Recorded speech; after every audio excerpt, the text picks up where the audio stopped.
Assalamualaikum warahmatullahi wabarakatuh.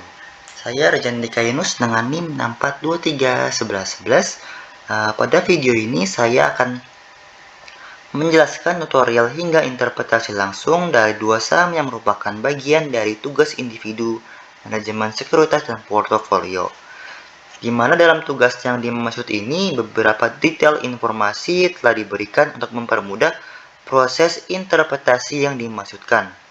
Dan perlu diketahui tutorial yang akan saya lakukan ini bersumber dari rujukan perhitungan yang dilakukan dosen saya di mata kuliah manajemen sekuritas dan portofolio, Ibu Elmira Siska, SMM, pada pertemuan 7 yang membahas secara detail bagaimana cara mendapatkan nilai sub ratio ataupun Treynor ratio sebagai instrumen akhir untuk menilai kinerja masing-masing saham.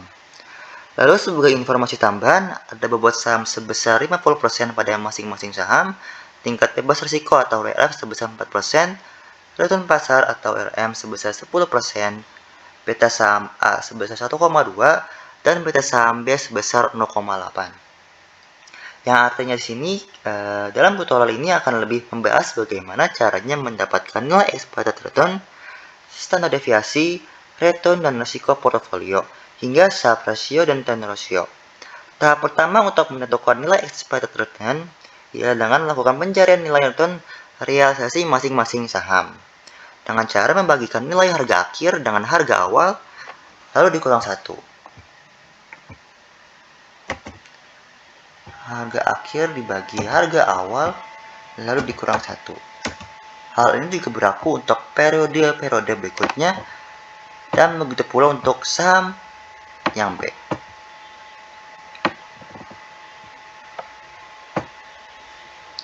Lalu karena dalam tugas individu kami sebagai mahasiswa diminta untuk mencari nilai rata-rata seberapa besar dalam artian return aritmetikanya, maka caranya itu adalah dengan menggunakan rumus average.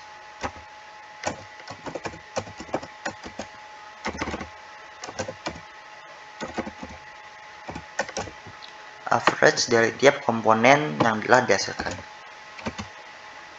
Hal ini juga berlaku untuk saham B.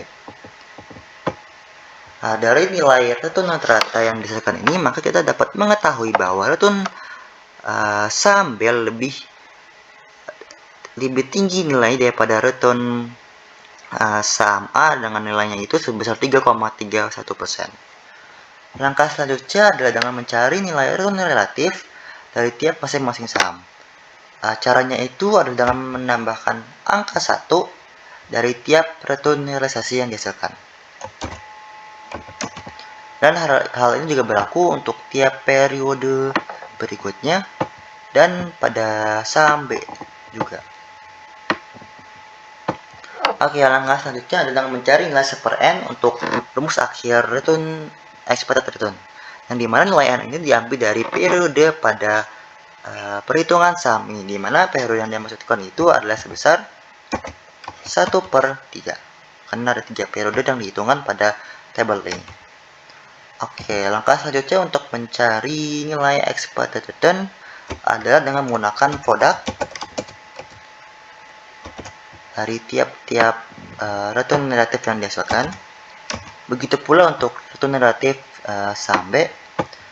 Dan untuk mencari nilai return geometri ada dengan cara nilai yang di atas tadi kita pangkatkan dengan 1/n nya berapa, 0,333 dikurang 1. Dan hal ini juga berlaku untuk return negatif B.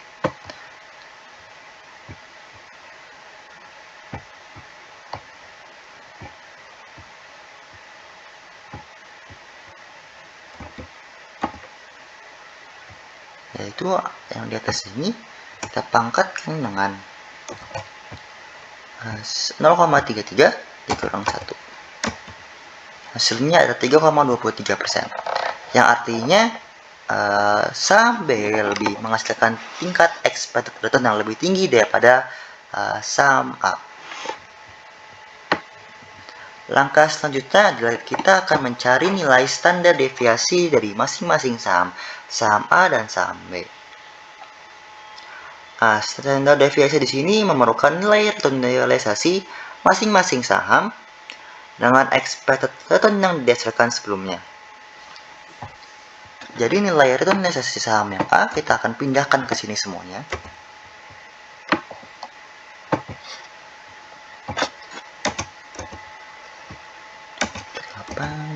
Minus 0,018.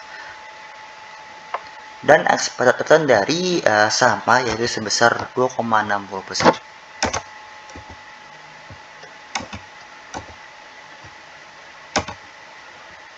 Langkah selanjutnya adalah melakukan pengurangan dari returnisasi A dengan expected return yang didasarkan. Dimana caranya itu adalah dengan 0,05 dikurang dengan expected return-nya 0,0260. Dan hal ini juga berlaku untuk tiap periode berikutnya. Langkah kedua adalah dengan melakukan akar pangkat 2 pada nilai yang didasarkan sebelumnya. Tapi angkat. Dan itu juga berlaku untuk periode-periode berikutnya. Nah, rumus untuk mencari nilai varian adalah dengan melakukan sum dari nilai yang dihasilkan tadi. Lalu nilai ini akan kita akar pangkatkan sebesar 0,5. 0,5 di sini bermaksud adalah karena akar pangkat ketika kita ingin ubahnya dalam bentuk pangkat, kita ubah menjadi 1/2 atau dalam konteks desimal adalah sebesar 0,5. Yang dimana kita ketahui bahwa standar deviasi saham A itu adalah sebesar 5,47% atau resiko dari saham A adalah sebesar 5,47%.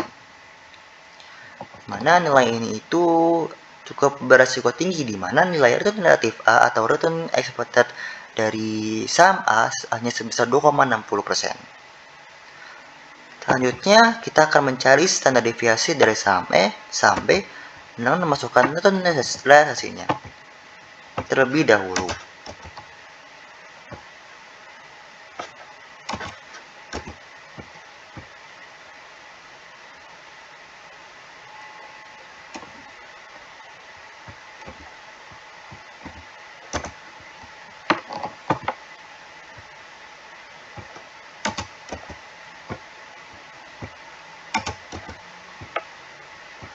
Dan langkah selanjutnya kita akan masukkan expected return dari saham B yang diserahkan tadi.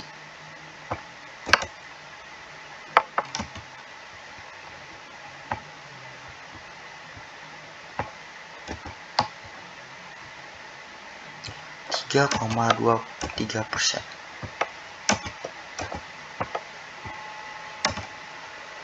Dan kita akan melakukan pengurangan dengan cara yang sama untuk mendapatkan nilai standar deviasi saham A. Itu dengan cara mengurangi returnisasi saham B dengan expected return yang dihasilkan.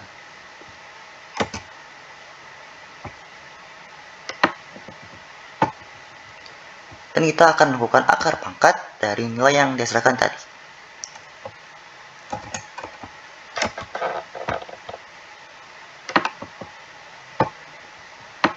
Dan langkah selanjutnya kita akan mencari nilai varian dengan cara sum dari tiap komponen yang dihasilkan.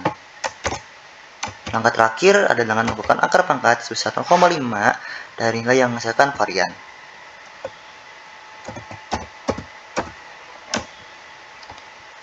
Hal ini menunjukkan bahwa standar deviasi saham B atau risiko saham B sebesar 7,16%, yang dimana nilai risikonya cukup tinggi mengingat return yang dihasilkan hanya sebesar 3,23%.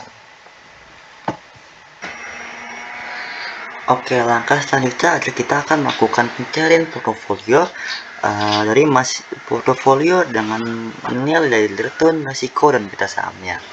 Nah, yang pertama itu ada return portofolio. Kita akan melakukan pengalian dengan return geometri atau return yang dihasilkan dan membuat saham yang telah diterima yaitu sebesar 50%. Dan saham B juga sama, yang diterima pada return expected returnnya kita kalikan dengan membuat sahamnya sebesar 50%, yang dimana hasilnya itu adalah sebesar 2,91%. Untuk resiko juga sama, kita akan kalikan resikonya dengan membuat sahamnya antara masing-masing saham, ada saham A dan saham B, lalu kita tambahkan dan hasilnya itu adalah sebesar 0,32%. Dan yang ketiga adalah beta portofolio. Beta portofolio ini penting Karena kita akan menilai langkah terakhir yaitu Sharpe ratio dan Trend ratio dengan menggunakan nilai dari secara portofolionya, bukan dari saham dari masing-masing saham pada tugas ini. Untuk beta kita akan kalikan beta yang telah tersedia pada masing-masing saham. Yang pertama itu adalah beta saham sebesar 1,2 atau dalam persentase bentuk ada 120%, dan saham B ada 0,8 atau dalam bentuk persentasenya 80%, hingga beta untuk portofolionya itu adalah sebesar 100%. Lalu kita bisa masuk ke langkah selanjutnya. Oke, langkah terakhir ialah mencari nilai Sharpe ratio dan Trend ratio. Sebelum masuk ke ranah tersebut, apa sih Sharpe ratio dan Trend ratio itu? Nah, Sharpe ratio di sini adalah jenis instrumen yang digunakan untuk menilai kinerja saham, apakah tingkat keuntungan yang dihasilkan sepadan dengan risiko yang harus ditanggung. Lalu Trend ratio adalah instrumen yang menilai kinerja saham lebih baik dari Sharpe ratio. Secara definisi, ia sama dengan Sharpe ratio, tapi ia secara spesifik untuk melihat risiko pasar yang tidak bisa dihilangkan melalui diversifikasi. Berbeda dengan Sharpe ratio yang menilai atau melihat semua risiko, atau dalam kalimat mudahnya, risiko di sini maksudnya ya risiko yang sistematis yang diukur dengan menggunakan beta. Nah, slide ini menunjukkan bahwa Sharpe ratio itu sebesar minus 17,20%, yang dimana cara untuk mendapatkannya itu adalah kita hanya harus melakukan pengurangan antara return portofolio kita kurangi dengan risiko portofolio, lalu kita bagi dengan nilai dari risk marketnya, yang dimana kita mengetahui bahwa nilai minus itu berasal dari nilai returnnya yang di bawah dari risk free yang dihasilkan pada tugas ini. Dan yang kedua, kita lihat dari Trend ratio sahamnya, yang dimana rumusnya itu adalah return portofolio akan kita kurangi dengan risk free-nya, lalu kita bagi dengan nilai beta portofolionya, yang hasilnya itu adalah sebesar minus 1,09%, yang berarti nilai return yang dihasilkan lebih rendah dari risk free yang ada setelah mempertimbangkan risiko sistematis.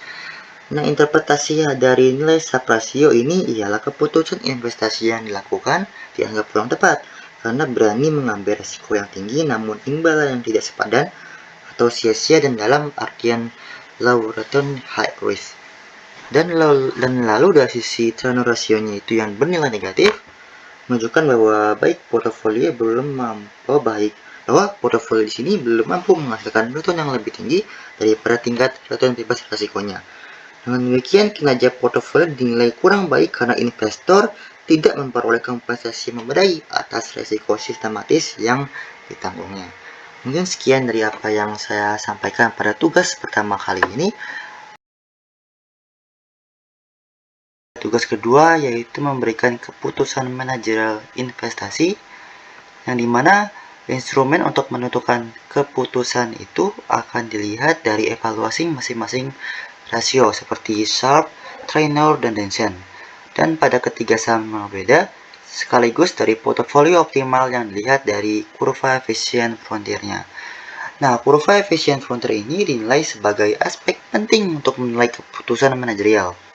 Karena dalam konsep investasi, ketika ketiga saham ini dimasukkan ke dalam portofolio yang sama, diperlukan bobot saham yang sesuai, di mana return yang dihasilkan cukup tinggi di antara kombinasi lainnya, namun mampu menekan risiko yang rendah, atau dapat dibilang berada pada titik portofolio optimal. Sebelum tugas ini dimulai, kami sebagai mahasiswa mempunyai data tambahan untuk mempermudah dalam melakukan perhitungan kinerja rasio hingga penetapan bobot saham yang akan dipakai sebagai instrumen, di mana keputusan instrumen manajer investasi, di mana data tambahan tersebut adalah data bebas risiko, return market, beta masing-masing saham, hingga beberapa alternatif bobot saham yang akan digunakan. Nah, sedikit disclaimer yang membedakan dengan tugas pertama, tutorial untuk mendapatkan nilai return dan risiko pada tugas ini akan sedikit lebih simpel dari segi penggunaan rumusnya. Hal ini dikarenakan fokus dalam tugas kedua lebih mengeksplor kombinasi portofolio saham yang optimal dengan ketiga instrumen rasionya.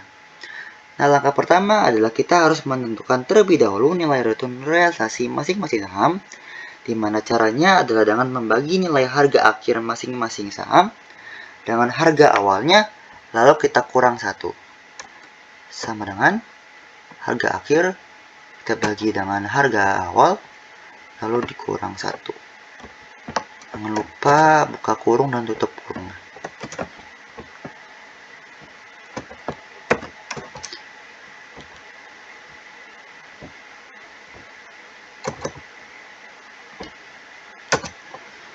Langkah ini akan terus berlanjut pada return pada harga saham A, B, C, dan pada periode-periode berikutnya.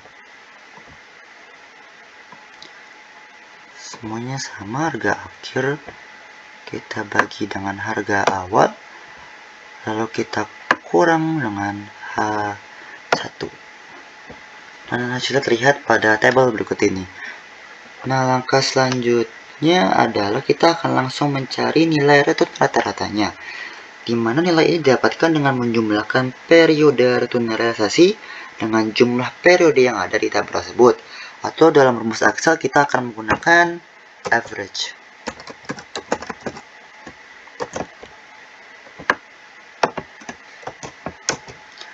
Angka ini sama dengan untuk saham B dan dengan C dengan rumus yang sama. Nah, langkah selanjutnya adalah mencari nilai varian. Caranya terbilang mudah karena data dari realisasi yang sudah didapatkan akan dilakukan rumus VAR untuk mendapatkan nilai varian. Sedangkan VAR buka kurung, ditarik semuanya dari nilai periode yang didapatkan dan tutup kurung. Nilainya segini, dan untuk sampai dengan C sama, dan rumusnya sama. Oke, dan langkah terakhir dalam tabel ini, kita harus mencari standar deviasi dengan melakukan pengakaran pada nilai varian dengan menggunakan rumus SQRT atau square root untuk hasil pastinya. SQRT pada nilai varian. Dan jangan lupa bentuknya diubah dalam bentuk persentase. Nah, ini untuk sedikit disclaimer, kita tidak menggunakan return atau annualized return yang disebutkan sebagai return yang disetahunkan. Kenapa saya tidak menggunakan return yang disetahunkan? Alasannya adalah karena data yang dipakai pada tabel ini atau data yang pada tugas ini hanya dalam bentuk 4 bulan, dan untuk disetahunkan atau kurang lebih masih ada sekitar 8 bulanan lagi, maka datanya takut bias. Makanya untuk penentuan ini saya tidak menggunakan return yang disetahunkan atau analyzed return. Oke, langkah selanjutnya adalah kita akan mencari nilai COVAR. Tapi sebelum masuk ke nilai COVAR, kita akan melakukan interpretasi sebentar pada nilai return dan resikonya. Nah, pada return masing-masing saham, nilai return yang paling tinggi berada pada saham A yang menghasilkan tingkat return sebesar 3,61% dan resikonya sebesar 3,70%. Atau dapat dibilang efisiensi resikonya terlihat cukup baik di antara kedua saham berikut ini. Oke, langkah selanjutnya adalah mencari nilai covariance untuk kebutuhan pembentukan beberapa kombinasi portofolio, di mana covariance akan dibentuk menjadi 3 bagian, yaitu covar AB, covar AC, dan covar BC. Covar di sini bermaksud untuk mengukur arah pergerakan ketiga saham secara bersamaan, yang interpretasinya adalah jika bernilai minus, maka bergerak berlawanan arah, atau jika harga saham A naik, maka B akan turun. Lalu jika interpretasi bernilai positif, artinya saham dan B bergerak searah. Jika harga saham A naik, maka harga saham B akan ikut naik. Nah, dalam konteks tugas ini, saham A dan B akan kita lakukan perhitungan. Sama dengan kita akan lakukan menggunakan rumus COVAR, buka kurung, pada return A, return realisasi A karena yang diminta adalah A, dan kita pakai titik koma. Lalu kita tarik yang return B. Returnnya si B. Kita tutup kurung. Nah, untuk cover AC, kita tinggal menggunakan rumus cover. Kita tarik untuk return A, kita tutup kurung lagi dengan menggunakan return realisasi C. Dan kita tutup kurung. Dan langkah terakhir adalah kita akan mencari nilai cover BC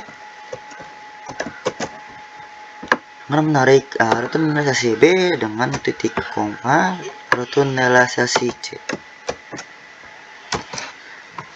Nah, hasilnya di sini nilai covariance sum A dan B nilainya adalah negatif, yang berarti hubungan antara kedua saham tersebut berlawanan arah, atau harga saham A yang naik membuat harga saham B yang turun. Lalu dari sisi cover A dan C, covariance itu berhasil positif, yang berarti arah pergerakan kedua saham itu searah, atau jika harga saham A naik maka harga C akan ikut naik. Dan yang ketiga dari cover BC adalah nilainya negatif, atau dalam artian bergerak berlawanan arah. Jika saham B naik maka saham C akan turun. Oke, langkah selanjutnya adalah mencari kombinasi return dan resiko portofolio, yang dimana kita akan menyusun matriksnya terlebih dahulu, yang dimana matriks ini harus berbentuk diagonal antara komponen yang dimaksudkan, dimana var A hingga var B hingga var C membentuk sisi diagonal dari arah kiri menuju kanan bawah. Begitu pula dengan covariance yang disusun diagonal. Dan tiap komponen-komponen itu akan diisi nilainya sesuai dengan nama komponen dalam matriks tersebut. Ini adalah komponen yang diisi sesuai dengan data yang telah kita dapatkan sebelumnya. Masukkan nilai variance dan masukkan nilai cover A dengan cover BC pada matriks di tabel ini. Nah, lalu kita akan mencari kombinasi return dan risiko portofolio, yang dimana bobot untuk menentukan nilai return dan risikonya itu telah diberikan lewat data tambahan, yaitu alternatif bobot saham pada tugas ini. Namun dikarenakan data yang terbatas atau dapat bilang hanya 3 alternatif, maka saya akan menambahkan 2 kombinasi lainnya untuk memperjelas langkah yang akan dibahas setelah ini. Atau dalam konteks saya menambahkan P4, P5 dengan kombinasi 70% untuk saham A, 15% untuk saham B, 15% untuk saham C, dan di P5 saham A sebesar 15%, saham B sebesar 70%, dan saham C sebesar 15%. Nah, untuk menentukan nilai return dan risiko dari bobot saham yang akan digunakan, rumusnya adalah dengan menggunakan MMULT atau MULT, atau sebuah rumus untuk mengalihkan 3 matriks sekaligus yang bertujuan untuk mengukur seberapa besar sih pergerakan harga gabungan 3 saham tersebut dari rata-ratanya. Rumus ini akan melakukan pengukuran antara bobot saham dalam bentuk tabel horizontal, matriks, dan bobot saham dalam bentuk vertikal, atau dalam konteksnya MMULT buka kurung MMULT lagi tutup kurung, kita masukkan bobot saham yang bentuknya vertikal, karena ini kombinasi pertama maka 40%, 40%, 20%, titik 2 koma, kita masukkan matriksnya, kita tutup kurung, kita titik 2 koma lagi, kita masukkan kombinasi satunya dalam bentuk vertikal, kita tutup kurung, ke enter. Nilai tersebut ada nilai dari varian portofolio. Langkah kedua adalah kita akan melakukan standar deviasi portofolio dengan melakukan SQRT atau pengakaran dari nilai varian portofolio. Enter. Dan langkah terakhir untuk menentukan return portofolionya adalah dengan melakukan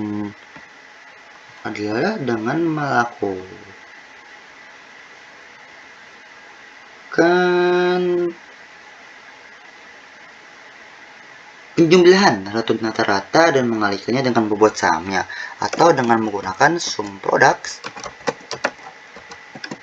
buka kurung, kita akan masukkan bobot saham yang dimaksudkan, yaitu dalam konteks ini P1 40% 40%, titik 2, kita masukkan nilai dari return rata-ratanya, dan kita tutup kurung, enter. Hasilnya adalah 3,15%. Nah, langkah ini akan terus berulang sampai kombinasi terakhir selesai dihitung.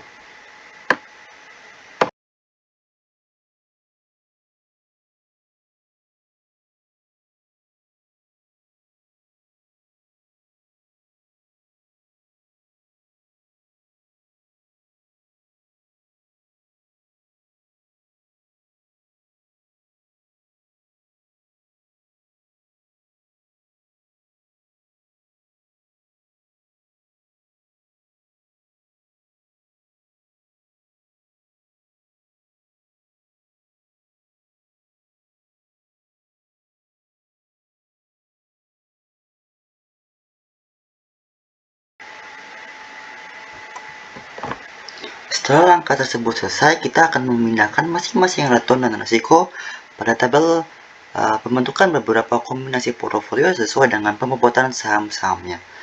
Yang mana P2 terlebih dahulu, kita masukkan dari return portofolio, lalu untuk yang kedua dari P1 nya 3,15, lalu dari P3 nya adalah sebesar 3,17, lalu dari P4 nya itu adalah sebesar 3,4,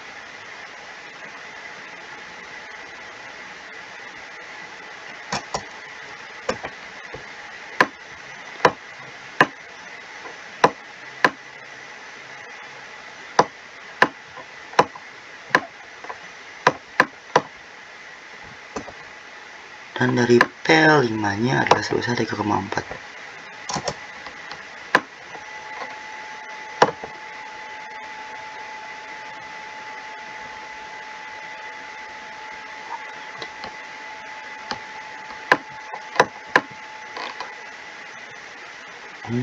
Sebentar. Untuk di portfolio ada sedikit salah dikombinasikan pas, harus kita masukkan bobot sahamnya terlebih dahulu, nah dimana bobot sahamnya itu adalah sebesar untuk di P4 70 15 dan 15, dan kita kombinasikan dengan tulisan datanya, yang dimana nilainya itu ada 3,35%. Dan langkah selanjutnya kita akan masukkan nilai resikonya, yaitu 1,80 untuk yang maksud saya 1,7 untuk portofolio kedua. Untuk portofolio pertama itu adalah 1,80, portofolio ketiga dia itu adalah 2,05, portofolio keempat adalah sebesar 2,64%, dan portofolio kelima adalah sebesar 2,59%.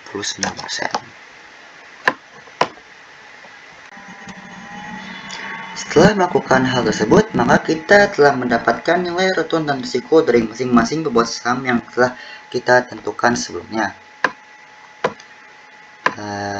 Di nilai ini. Maka langkah selanjutnya adalah kita akan mencari nilai efisien frontier atau portofolio yang optimal di antara banyaknya bobot saham yang ada. Caranya itu adalah kita tinggal blok dan risiko, kita masuk ke insert, kita masuk ke chart, dan kita masuk ke scatter with smooth line and markers, kita pencet yang ini, kita oke. Kita geser sedikit dan kita ubah datanya sebentar melalui select data. kita remove dan kita masuk secara manual. Di sales name kita masukkan portofolio. Di bagian X kita akan masukkan nilai resiko yang didapatkan, dan di Y kita akan masukkan nilai return. Dan oke. Save. Nah, dengan menggunakan portofolio alternatif dan portofolio yang saya tambahkan sendiri pada P4 dan P5, nilai kurvanya akan berbentuk tidak seperti kurva efficient frontier. Maka dari itu kita akan mencari titik-titik yang dianggap membentuk kurva efficient frontier, atau dalam konteks ini nilai yang paling memungkinkan adalah pada P4, P1, dan P5. Maka dari itu kita akan membuat kurva efficient frontier ini untuk membuat garis kurva efisien yang seharusnya, yang dimana kita akan melibatkan P4, P1, P5, dan kita akan masukkan ke dalam kurva efisien frontier dengan cara yang sama. Nah,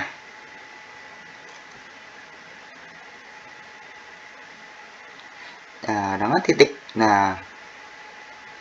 dari banyak kebobot sama tadi, kita akan ambil kesimpulan bahwa titik P1, P4, P1, dan P5 adalah titik yang bentuk kurva efisien frontier paling berbentuk sesuai dengan bentuknya, yaitu bentuk huruf C.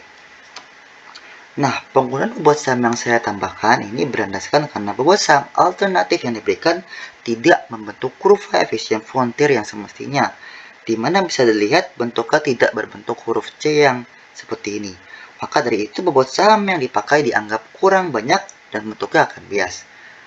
Dan selanjutnya kita akan melakukan interpretasi dengan efisien frontier yang semestinya, yang dimana titik portofolio yang optimal jatuh ke titik P1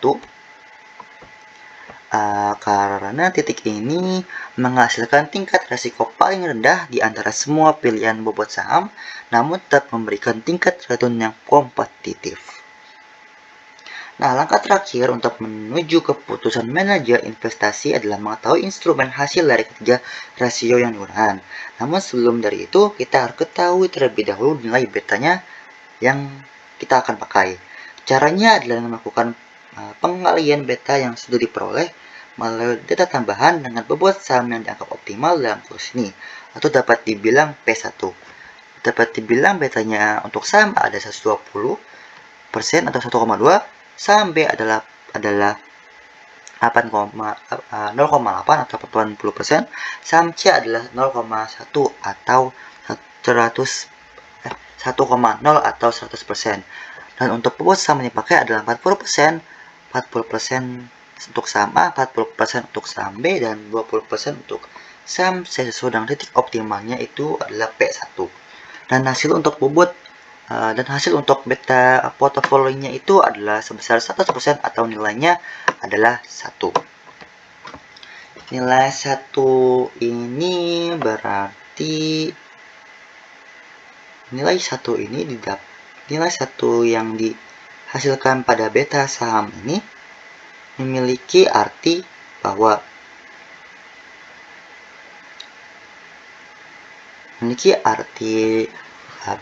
aset ini cenderung bergerak sejalan dengan pasar, sehingga pasar naik atau turun dengan persentase tertentu, harga aset diharapkan bergerak ke arah yang sama dengan persentase yang sama.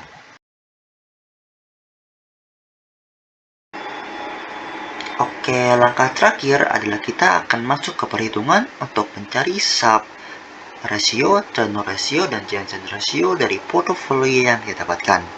Nah, untuk memasuki range data, kita dapatkan datanya itu untuk return resiko dan betanya dari portofolio optimal yang didapatkan, yaitu dinilai P1, yang dimana return portofolio itu adalah sebesar 3,15%, resiko portofolio sebesar 1,80%, beta portofolio sebesar 100%, return market sebesar 10%, dan resikonya itu sebesar 4%. Nah, kita akan langsung masuk ke perhitungan sub ratio portofolio. Nah, sub ratio di sini digunakan untuk mencari apakah saham yang diinvestasinya untung dan risikonya itu sepadan jika ditanggung. Caranya itu adalah dengan melakukan pengurangan antara return portofolio yang didapatkan dengan risk-free-nya Lalu kita bagi nilainya itu dengan risiko portofolio.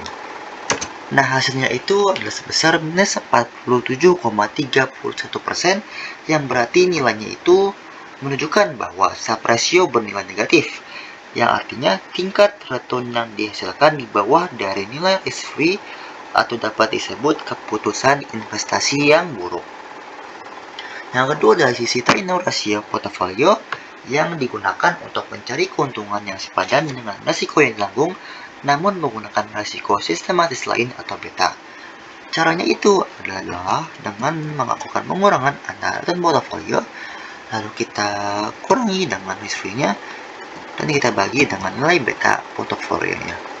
Hasilnya itu adalah sebesar minus 0,85%, yang berarti portofolio belum mampu menghasilkan tingkat return yang lebih tinggi daripada risk-free-nya, dan kinerjanya itu dianggap kurang baik karena kompensasi yang diterima investor tidak memadai risiko sistematis yang ditanggung.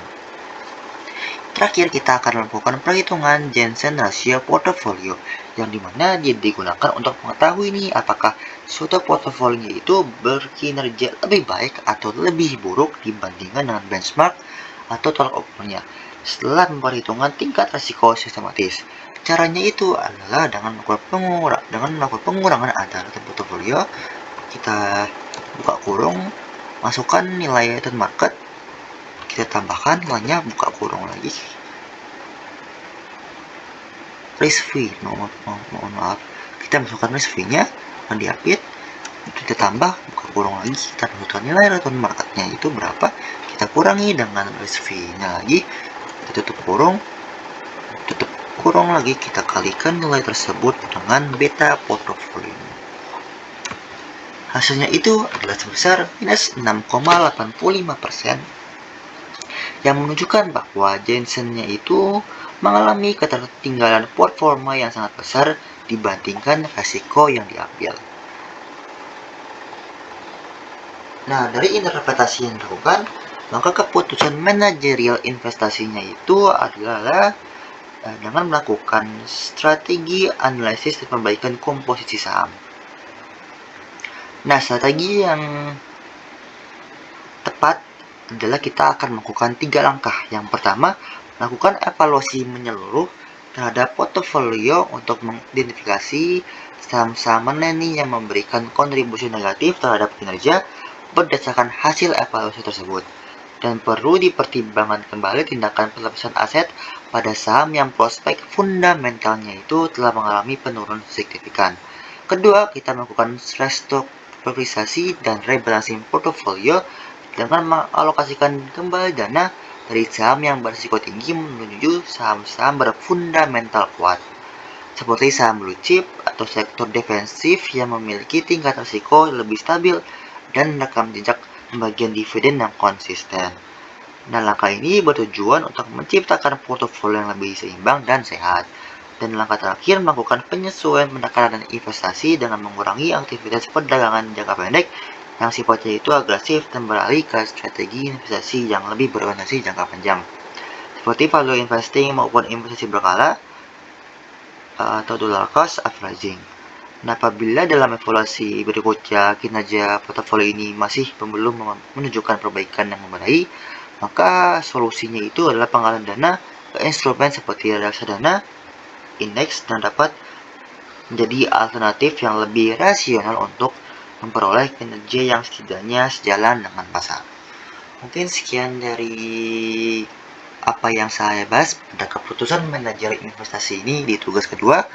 Kurang lebihnya mohon maaf. Wassalamualaikum warahmatullahi wabarakatuh.